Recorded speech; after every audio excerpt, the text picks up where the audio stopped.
Hello बच्चों, classification of matter अपन ने और देख लिया था, जिसमें अपन ने देखा था। एक बार मैं रिवाइज कर देता हूँ फटाफट से।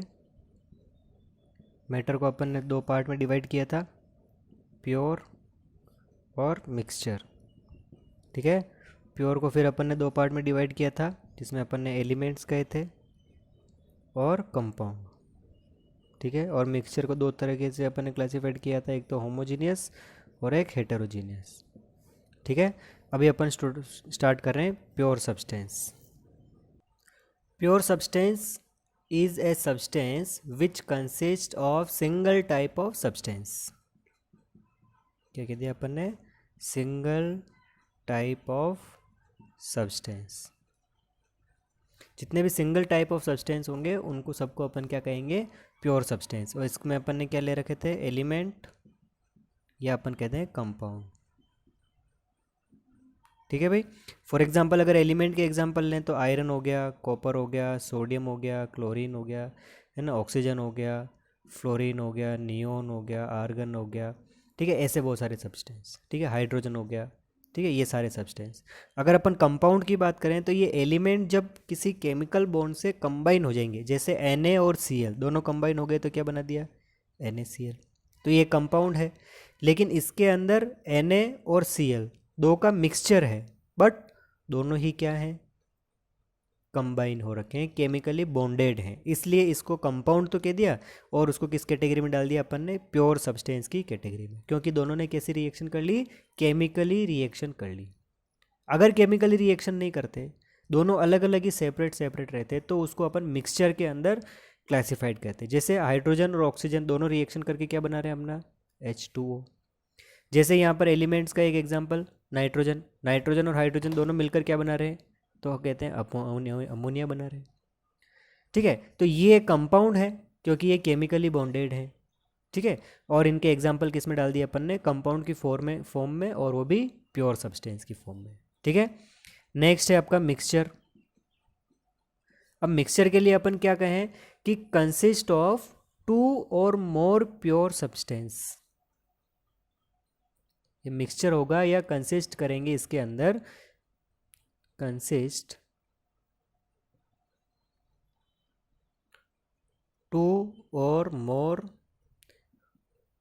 प्योर सब्सटेंस, यानी कि टू और मोर प्योर सब्सटेंस को अगर आपने मिक्स कर दिया तो उस कंडीशन में वो क्या बन जाएंगे? हमारे मिक्सचर बन जाएंगे। अगर दोनों एक दूसरे की फेज को अटेंड कर रहे हैं तो होमोजीनियस, और दोनों ही अपनी अपनी फेज में सेफ हैं, तो उस कंडीशन में इसको क्या बोल रहे हैं अपन? हेटेरोजीनियस बोल रहे हैं। जैसे अगर अपन मिक्सचर की बात करें तो सी वाटर हो गया। अब सी वाटर के अंदर H2O भी है और NaCl भी है, इन दोनों कंपाउंड में आपस में और मिक्सचर बना लिया। मिनरल्स जितने भी अपने को मिलने वाले हैं, मिनरल्स वो सारे हैं। सोइल हो गया, सोइल भी एक तरह का मिक्सचर है। एयर हो गया, एयर में बहुत सारी तरह की अपने पास एयर है ना, वो बहुत सारे तरह के सब्सटेंस है उसके अंदर मिक्स हो रखे हैं।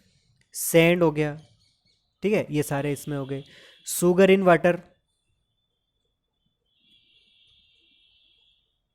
शुगर इन वाटर, वाटर के अंदर आपने शुगर को मिक्स कर दिया, शुगर सेपरेट है और वाटर सेपरेट है, लेकिन दोनों ने एक दूसरे की और फेज को अटेंड कर लिया तो होमोजीनियस में डाल दिया उसको अपन ने।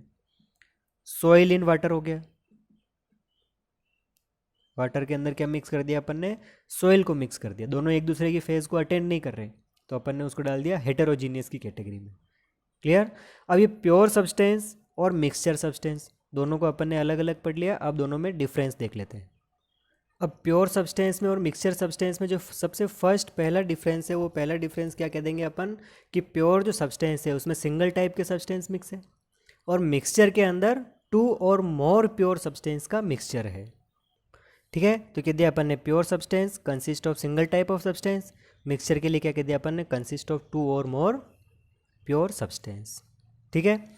सेकंड डिफरेंस अगर अपन देखें तो प्योर सब्सटेंस अगर है जैसे NaCl, तो आप इन दोनों को Na और Cl को फिजिकल मेथड से अपन और सेपरेट नहीं कर सकते, तो क्या कह सकते हैं अपन? Can not be separated by simple physical method. इनको सिंपल फिजिकल मेथड से अपन सेपरेट नहीं कर सकते, तो इनको क्या कह देंगे अपन, can be separated by simple physical method. Simple physical method से अपन इसको सेपरेट आउट कर सकते हैं। जैसे सॉइल और वाटर को अगर अपन ने मिक्स कर दिया तो सिंपल फिल्ट्रेशन से अपन उसको अलग कर सकते हैं। NaCl को वाटर के अंदर मिक्स कर दिया तो उस कंडीशन में सिंपल अपन इवोपरेशन टेक्निक से अपन उसको सेपरेट आउट कर सकते हैं। ठीक है भाई। अब यहाँ पर क्या बात करें, थर्ड पॉइंट, तो अपन कहेंगे कि pure substance has its own definite property. इनकी खुद की कुछ कुछ प्रॉपर्टी होती है, तो अपन ने क्या कह दिया, डेफिनेट प्रॉपर्टी प्योर सब्सटेंस की। ठीक है, और इसमें क्या हो जाएगा, तो mixture shows the property of its components. उसके जो जो भी कंपोनेंट्स होंगे वो अपनी अलग अलग प्रॉपर्टी को शो करेंगे। जैसे अपन ने सॉल्ट को वाटर के अंदर मिक्स किया तो वाटर की अपनी अलग प्रॉपर्टी है, सॉल्ट की अपनी एक अलग प्रॉपर्टी है। लेकिन यहाँ पर क्या हुआ, जैसे H2 और O2 इन दोनों को मिक्स करके H2O बनाए, तो है सारे प्योर है, H2 भी प्योर, O2 भी प्योर, H2O भी प्योर। तो H2 की प्रॉपर्टी अलग है, ये सेल्फ बर्निंग की प्रॉपर्टी शो करता है। O2 की अलग प्रॉपर्टी है, ये हेल्प इन बर्निंग करता है। जबकि H2O क्या है, इसकी एक डिफरेंट टाइप की प्रॉपर्टी हो गई, जो क्या कर रहा है, फायर को एक्सटिंग्विश करने का काम कर रहा है, फायर को बुझाने का काम कर रहा है। लेकिन यहाँ पर अगर अपन NaCl प्लस वाटर को अगर मिक्स करते तो नया कंपाउंड तो कुछ बना नहीं, है ना, नया कंपाउंड तो कुछ नहीं बन रहा है। लेकिन NaCl की अलग प्रॉपर्टी है, H2O की अलग प्रॉपर्टी, तो दोनों की अलग अलग प्रॉपर्टीज़ को मिक्स किया तो मिक्सचर, और दोनों को मिक्स करने के बाद उसकी डेफिनेट प्रॉपर्टी हो गई, तो उसको क्या कह दिया अपन ने, प्योर सब्सटेंस। ठीक है भाई, ये प्योर सब्सटेंस और मिक्सचर को अपन ने सेपरेशन भी देख लिया, डिफरेंस भी देख लिया। ठीक है, अब नेक्स्ट क्लास के अंदर टाइप ऑफ मिक्सचर की बात करेंगे अपन, टाइप ऑफ मिक्सचर। वैसे आपने पढ़ रखा है, लेकिन अपन फिर भी इसके बारे में नेक्स्ट क्लास के अंदर डिस्कस करेंगे, जिसको अपन ने दो कैटेगरी में डाल रखा है, एक तो है होमोजीनियस मिक्सचर और एक है आपका हेटेरोजीनियस मिक्सचर। याद रह जाएगी बात, होमोजीनियस क्या है, हेटेरोजीनियस क्या है, ये अपन ने अलग से पढ़ रखा है, लेकिन एक बार इनकी प्रॉपर्टीज़ क्या है उनको भी अपन नोट डाउन करते चलेंगे। ठीक है भाई, जय हिंद।